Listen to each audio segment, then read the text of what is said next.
बार बार कहती हूँ कि इस देश को आभार प्रकट करना चाहिए हमारे जो छात्र हैं, जो छात्र आंदोलन है, और हमारी जो माएँ हैं, जो बहनें हैं, और जो शांतिपूर्ण नागरिक विरोधी हैं उनका। आप लोगों ने एक ही काफी है, आप लोगों ने इस देश के ईमान को वापस जगाया है। हम सो रहे थे, ये सच बात है, हम सब सो रहे थे। ये जो मजमा यहाँ लगा है, ये जो आंदोलन है, ये जो शांतिपूर्ण विरोध है, ये जो मार्च हो रहे हैं, ये जो जन सैलाब है, ये देर से आया है। ये जब अखलाक की मौत हुई थी दादरी में, ये तब होना चाहिए था। हमने बहुत ज्यादा सब्र दिखा दिया। और ये बात मैं किसी एक खास समुदाय के बारे में नहीं कह रही, मैं किसी एक खास कौम के बारे में नहीं कह रही, मैं कह रही हूं कि हम जो नेक दिल हिंदुस्तानी हैं, हम जो सच्चे देशभक्त हिंदुस्तानी हैं, हम जो कानूनबद्ध हिंदुस्तानी हैं, हम जो वो हिंदुस्तानी हैं जो अपने संविधान में विश्वास रखते हैं, हम सो रहे थे। हम देर से जागे हैं, पर देर आए हैं, दुरुस्त आए हैं, और आपकी बदौलत आए हैं। इसलिए सबसे पहले बहुत बहुत शुक्रिया आप सभी का, आपका और जितने छात्र हैं हमारे देश के, उन सबका। ये आंदोलन आपका आंदोलन है, ये यहाँ जो वक्ता आ रहे हैं उनका आंदोलन नहीं है। हमारे साथ भी इतनी सब्र दिखाने की जरूरत नहीं है, इतनी देर तक सुनने की जरूरत नहीं है हमें। आपकी आवाज है जो गूंज रही है इस देश में, इस देश की गली गली में, चप्पे चप्पे में। तो आपकी आवाज के नाम सबसे पहले, आपको भी पता होगा, ये नारा नहीं पता है तो लगाइए मेरे साथ, बहुत ही सिंपल सा नारा है। आधे नारे तो मेरे फहाद ने चुरा लिए, मैं जिससे शुरू कर रही थी, लेकिन कोई बात नहीं, मर्दों की पुरानी आदत है कोई नहीं। तो जुल्मी जब जब जुल्म करेगा सत्ता के गलियारों से,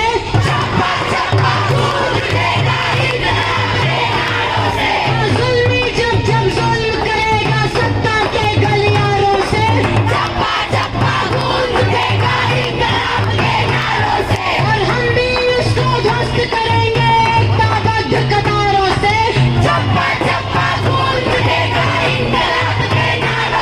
हाँ, हम भी उसको ध्वस्त करेंगे एकताबद्ध कतारों से। तो बोल साथी हल्ला बोल, बोल बहना हल्ला बोल, और CAA पे हल्ला बोल, और NRC पे हल्ला बोल, और NPR पे हल्ला बोल, और फांसीवाद पे हल्ला बोल, और संघवाद पे हल्ला बोल, और आतंकवाद पे हल्ला बोल, और मनोवाद पे हल्ला बोल, बोल का हल्ला बोल, बोल खाला हल्ला बोल, बोलो चाचा हल्ला बोल, बोलो मामू हल्ला बोल, बोल बिटिया हल्ला बोल, बोल बच्ची हल्ला बोल, मैं भी बोलूं तू भी बोल, चप्पा चप्पा हल्ला बोल, CAA पे हल्ला बोल, NRC पे हल्ला बोल, NPR पे हल्ला बोल, अरे अब्बा खाला नानी बोल, फूफी बुआ हल्ला बोल, अरे चचा मामू दादा बोल। बहुत शुक्रिया।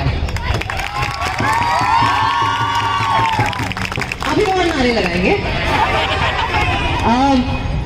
आप सबको यहाँ देख के और बाकी भारत में जितनी महिलाएं जहां जहां आंदोलन कर रही हैं, जहां जहां ये पीसफुल सिट इन प्रोटेस्ट कर रही हैं, मुझे मजाज लखनवी की एक पंक्ति याद आती है जो आई एम श्योर आप सब जानते होंगे कि तेरे माथे पे ये आंचल बहुत खूब है, लेकिन तू इसका परचम बना लेती तो अच्छा था।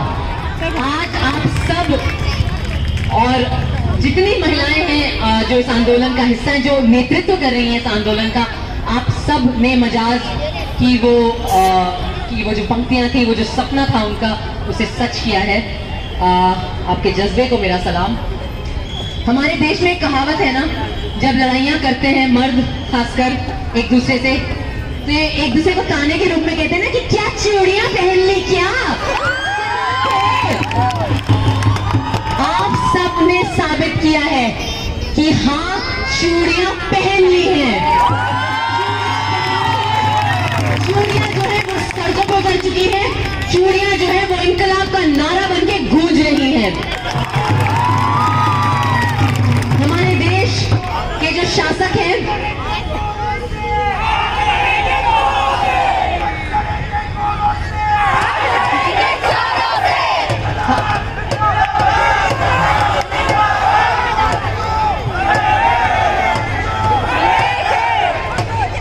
हमारे देश के जो शासक हैं वो ये कह रहे थे एक भाषण में कि जो लोग सीए, एनआरसी, एनपीआर का विरोध कर रहे हैं उनको कपड़ों से पहचाना जा सकता है। जी हाँ, हमें फक्र नहीं, शेम नहीं, हमें फक्र है। हमें फक्र है कि आप हमें हमारे आंचल, हमारे साड़ी, हमारे दुपट्टे, हमारे दामन, हमारे बुर्के, हमारे हिजाब से पहचान रहे हो। पहचानो, अच्छा है, देर से पहचाना आपने हमारी हिम्मत को।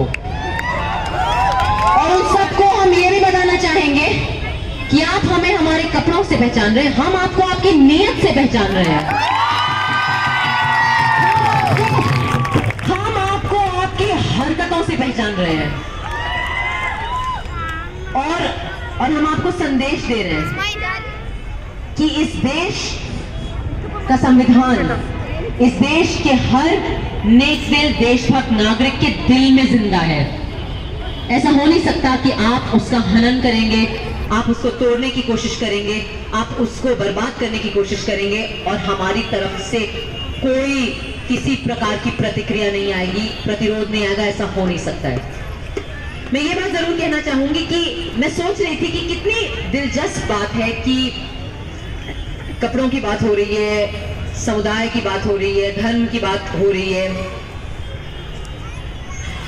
ये लोग समझ ही नहीं पा रहे कि भारत की असलियत क्या है। भारत खिचड़ी है ही खिचड़ी, सही मायने में खिचड़ी है। लेकिन किसी मीठी तरीके से बोले तो भारत खीर है, शीर खुरमा है। देश के जितने अलग अलग जाति समूह हैं, धर्म समूह हैं, समुदाय हैं, भाषा समूह हैं, लिंग समूह हैं, जो किन्नर जात के हैं, जो महिलाएं हैं, जो पुरुष हैं, जो छात्र हैं, जो अलग अलग वैचारिक मानसिकता और विचारधाराओं का विश्वास रखते हैं, जो वामपंथी हैं, जो दक्षिणपंथी हैं, जो लिबरल हैं, जो मेरे जैसे जीन्स और टी शर्ट्स में हैं, जो आपके जैसे हिजाब में हैं, हम सब अलग अलग इस खीर का हिस्सा हैं। लेकिन अभी खीर बन चुकी है। मुझे खाना बनाना नहीं आता, खाना आप बताइएगा। बने हुए खीर में से चीनी अलग, किशमिश अलग, सेवई अलग, दूध अलग होती है क्या? कैसे बांट पाओगे इस देश को? हम बन गए खीर। आप इसे सिर्फ चख सकते हो, इसका स्वाद ले सकते हो, इसे अलग कर नहीं सकते, पॉसिबल ही नहीं है।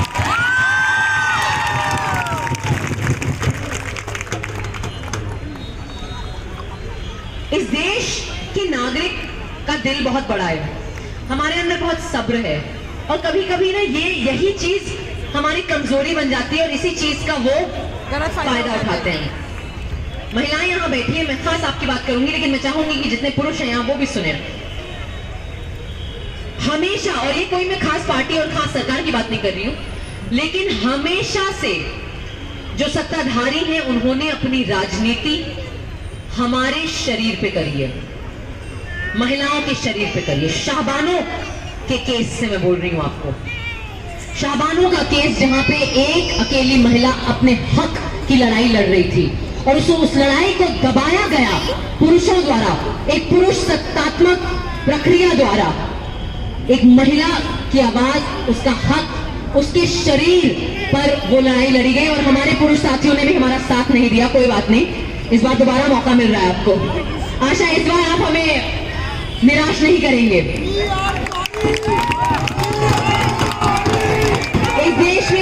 इस देश में कुछ साल पहले ट्रिपल तलाक का मुद्दा उठा। वो मुद्दा क्या था?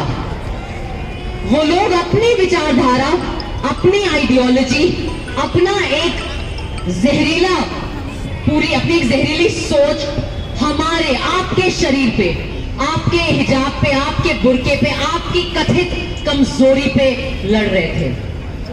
इस देश में पिछले कई सालों से लगातार बलात्कार होते चले जा रहे हैं लड़कियों के, और वो बलात्कार ये नहीं देख रहे कि वो लड़की किस धर्म की है, किस जात की है, किस उम्र की है, कितने साल की है, क्या कपड़े पहने हैं उसने, क्या काम करती है। लगातार महिलाओं पे हिंसा बढ़ती चली जा रही है।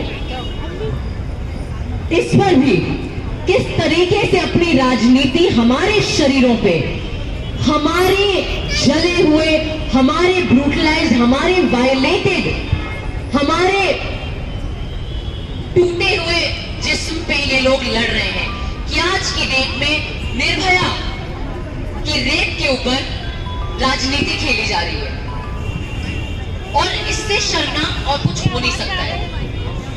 मुझे लगता है जरूरी है कि हम ये बात पहचानें, और अगली बार जब कोई हमारे शरीर पे राजनीति करने की कोशिश करे तो हम मना करें, हम उठ खड़े हों अपने हक के लिए, हम खड़े हो जाएं अपने हक के लिए। ये बात मैं इसलिए कह रही हूं क्योंकि मुझे लगता है कि आप सब जो माएं हैं, बहनें हैं, नानियां हैं, आपको बहुत ज्यादा सब्र है। मैं जानती हूँ ये, क्योंकि आप भी मेरी माँ के जैसे हो, आप भी मेरी नानी के जैसे हो। उन्होंने अपनी जिंदगी बिता दी किसी और के लिए खाना बनाते हुए, पर अपने लिए अलग से कभी कुछ नहीं बनाया। जब उनकी जिंदगी आज ये देख लीजिए, कब उतरी है इस देश की माएं और बहनें सड़कों पे? तब नहीं जब बलात्कार हो रहे थे, तब नहीं जब ट्रिपल तलाक का मुद्दा चल रहा था, तब नहीं जब राम मंदिर या बाबरी मस्जिद का मुद्दा चल रहा था, तब जब इस देश का संविधान खतरे में था।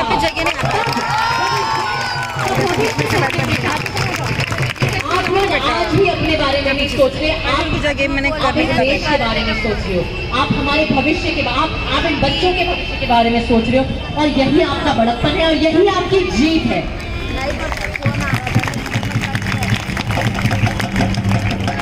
मैं ज्यादा देर कुछ नहीं कहना चाहूंगी। बहुत शुक्रिया आपका कि आपने मुझे अपने बीच आने का मौका दिया, मुझे वक्त दिया आपके साथ दो बातें कहने का।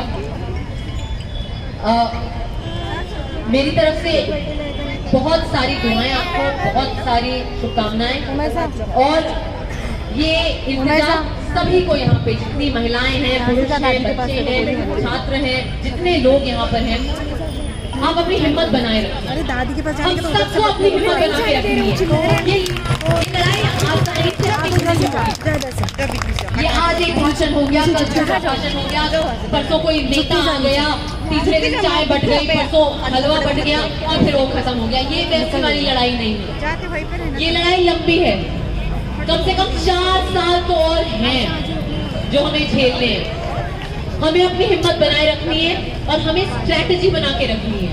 हमें एक तरीका बनाना है कि हम विरोध भी करते रहें, लेकिन हम अपने आप को सुरक्षित भी रखें, हमारी जिंदगी भी चले, इन बच्चों का स्कूल भी हो, आपकी नौकरियां भी हो, घर में खाना भी बनता रहे, लेकिन यहाँ विरोध भी जारी रहे।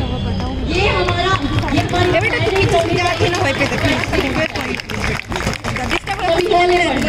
कभी धीरे पड़ जाए, कभी सुमड़ी में हो जाए, लेकिन विरोध होते रहना होगा, क्योंकि अन्याय के खिलाफ अपनी आवाज उठाना ये हर धर्म सिखाता है। ये हर धर्म की सच्चाई है कि सच्चाई के लिए खड़े होना और अन्याय के खिलाफ आवाज उठाना। मैं जल्दी अपनी बात खत्म करना चाहूंगी एक छोटी सी कविता पढ़ के। ये कविता एक यंग, मजाज का मैंने नाम ले लिया, मजाज लखनवी, गूगल करके वो कविता जरूर पढ़िएगा, नौजवान खातून के नाम उस कविता का नाम है। ये एक नई कविता है, दीपांकर गिरी करके एक कवि है, उन्होंने लिखा है। आप सबको यहाँ बैठे देख मुझे ये कविता याद आई, तो अगर इजाजत हो तो मैं पढ़ना चाहूंगी। इस कविता का नाम है पसीने, दीपांकर गिरी कवि है। कभी पसीने से बात करो तो वो तुम्हें लाजवाब कर देगा। पसीने का रंग बड़ा बदरंग होता है, लेकिन उसके तर्क के सामने तुम टिक नहीं सकते। उसकी चिपचिपाहट के भीतर एक ठोस बर्फ है। तुम्हारी ठोस दिखती काया भीतर से थुल-थुल है। मोटा भाई, इतने ठोस होते हैं पसीने जितने काई भी नहीं होते, इतने ढीठ होते हैं पसीने जितने सांड भी नहीं होते। इसलिए वे हर रात फिर वही सोए पाए जाते हैं जहां पिछली रात 7 अंतड़ियां फुटपाथ पर निकल के फैल गई। पसीने सीधा सोचते हैं, पसीने सीधा सोचते हैं, बिल्कुल पानी की तरह। फहद फहद फहद, पसीने सीधा सोचते हैं बिल्कुल पानी की तरह। किसी भी बर्तन में फिट होने को तैयार, लेकिन पानी कुछ कर नहीं सकते। पसीने नमक पैदा कर सकते हैं।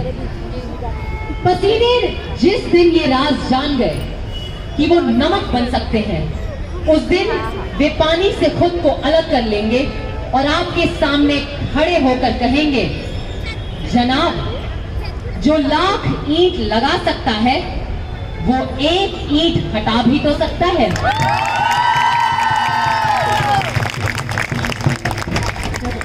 जाने से पहले एक बात मैं आपको बताना चाहूंगी, ये जो नारा हम लगा रहे हैं ना, ये नारा सही मायने में महिला आंदोलन, जो नारी शक्ति का आंदोलन था, ये नारा वहां से शुरू हुआ था। पाकिस्तान का जो महिला आंदोलन था, वहां से ये नारा शुरू हुआ। फिर वो भारत आया, भारत के महिला आंदोलन में जिन्होंने हो ही जाती है। ये नारा हमारा नारा है, हमने ये नारा कन्हैया कुमार को दिया है। कन्हैया जी भी याद रखेंगे। तो आइए एक स्वर में कि हम क्या चाहते हैं, हम क्या चाहते हैं, CAA से